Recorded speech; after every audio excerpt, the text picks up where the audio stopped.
Olá, turma, tudo bem com vocês? Hoje a nossa aula de redação é na apostila 3, aula 14, atividade de criação, páginas 11 e 12. Antes de iniciar a nossa aula, vamos relembrar um pouquinho? Na aula passada, o que nós estudamos? Nós estudamos os meios digitais, novas tecnologias da comunicação.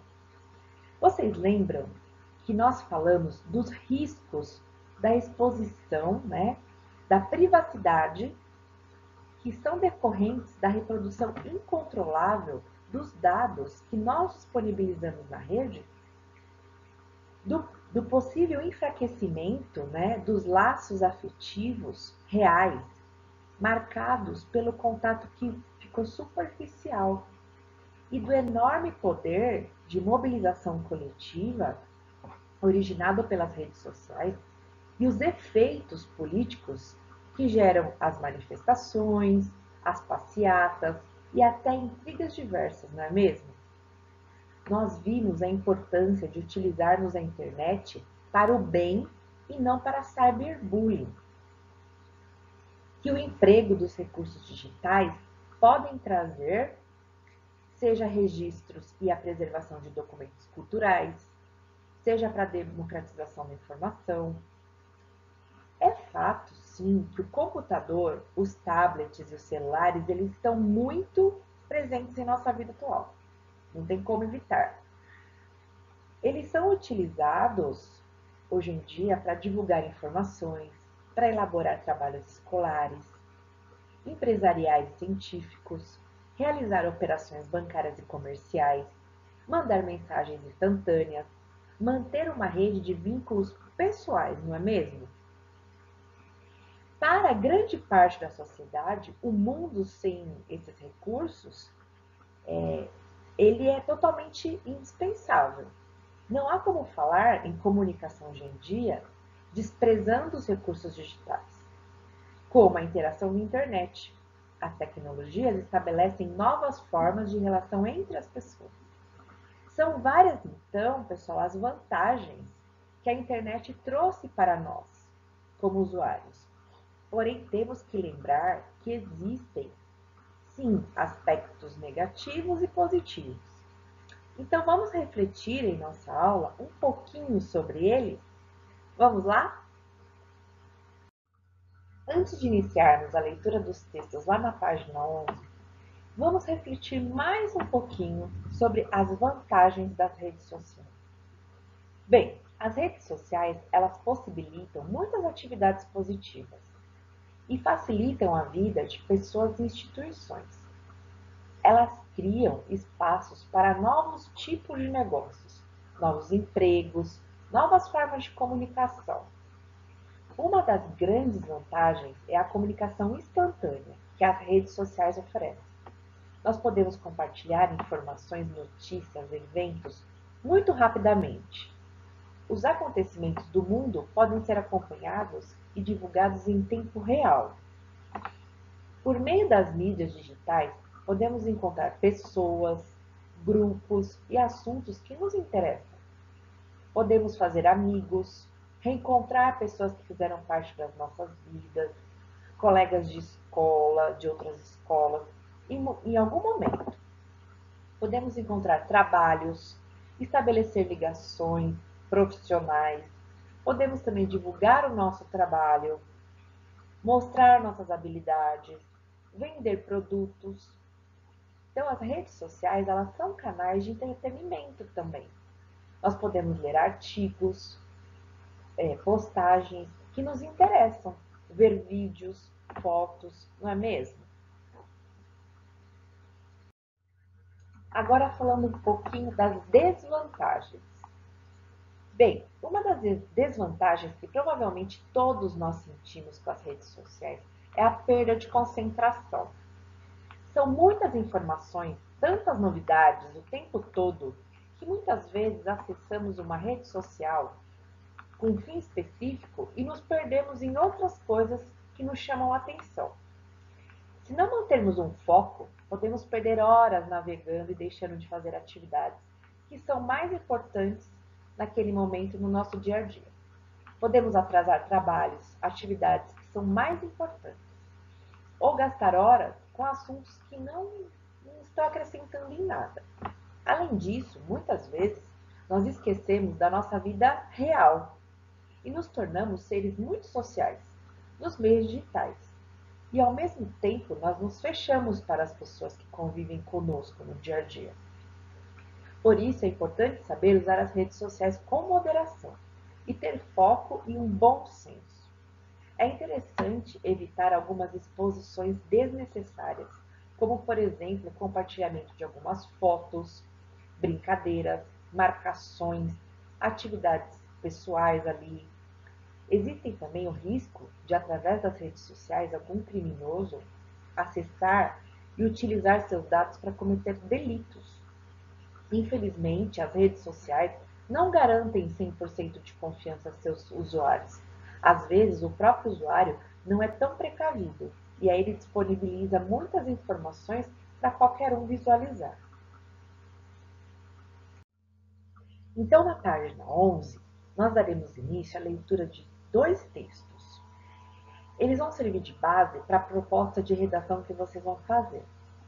O primeiro deles ele foi usado em uma questão do Enem, e o segundo foi extraído de uma sessão que existia na revista chamada Carta Capital, num blog chamado Blog do Alê. Então a gente já subentende que a gente vai falar de pessoas que morreram, né?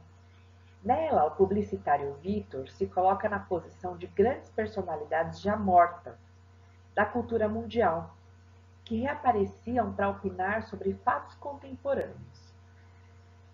Bom, no texto aqui apresentado, o Vitor escreveu como se fosse um matemático, que faleceu em 1855. Então, dizia assim, texto 1. Dia desses, resolvi fazer um teste proposto por um site da internet. O nome do teste era Tentador.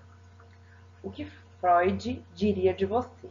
Uau! Respondi a todas as perguntas. E o resultado foi o seguinte. Os acontecimentos de sua infância a marcaram até os 12 anos. Depois disso, você buscou conhecimento intelectual para o seu amadurecimento. Perfeito. Foi exatamente o que aconteceu comigo. Eu fiquei radiante. Eu havia realizado uma consulta paranormal com o pai da psicanálise e ele acertou na mosca. Estava com o tempo sobrando e curiosidade é algo que não me falta. Então eu resolvi voltar ao teste e responder tudo diferente do que eu havia respondido antes. Marquei uma alternativa esdrúxula que nada tinha a ver com a minha personalidade e fui conferir o resultado que dizia o seguinte. Os acontecimentos da sua infância marcaram até os 12 anos. Depois disso, você buscou conhecimento intelectual para o seu amadurecimento. Texto 2. Gênios do curtir. Eu tinha 7 anos quando a professora da minha escola pediu para que nós, alunos, somássemos os números inteiros de 1 a 100. A turma se agitou, em nítido desconforto diante do exercício. Já eu bocejei, cocei a cabeça, e antes mesmo que a professora ameaçasse sentar na cadeira, eu respondi em voz alta. 5.050. Também, bastava deduzir a fórmula da soma e deu uma progressão aritmética. Aos 12, comecei do nada a questionar a geometria euclidiana, assim como quem critica o sistema defensivo do Palmeiras. Na puberdade, resolvi estudar por conta própria línguas clássicas e quase me tornei filólogo. Com 18 anos, formulei o método dos mínimos quadrados, que até hoje é usado em pesquisas geodésicas. Com 20 e poucos anos, localizei o pequeno planeta utilizando informações visuais insuficientes. Para tanto, precisei aplicar complexas teorias de órbitas e improvisar métodos numéricos. Quem foi conferir encontrou o pequeno corpo celeste justamente na órbita pré-calculada. Convém lembrar que fiz isso em 1801.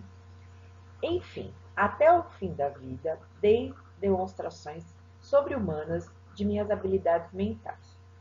Provavelmente você não deve nem tem evidências abundantes que confirmem sua genialidade.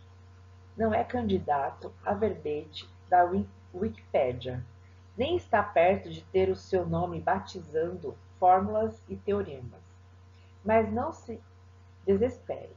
Este post não pretende ser um exercício de humilhação.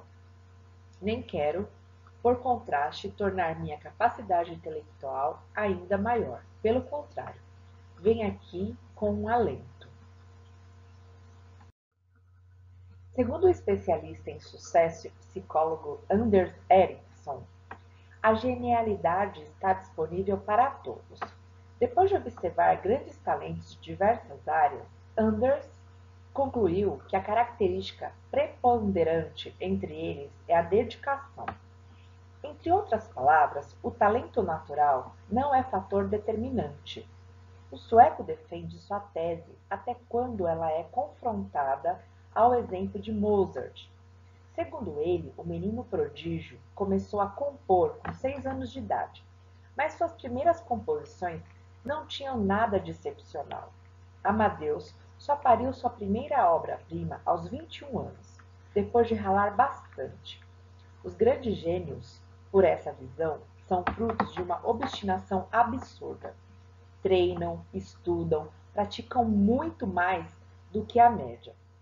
Ericsson quantificou o número de horas de dedicação necessária para ter um desempenho excepcional em alguma atividade: 10.000.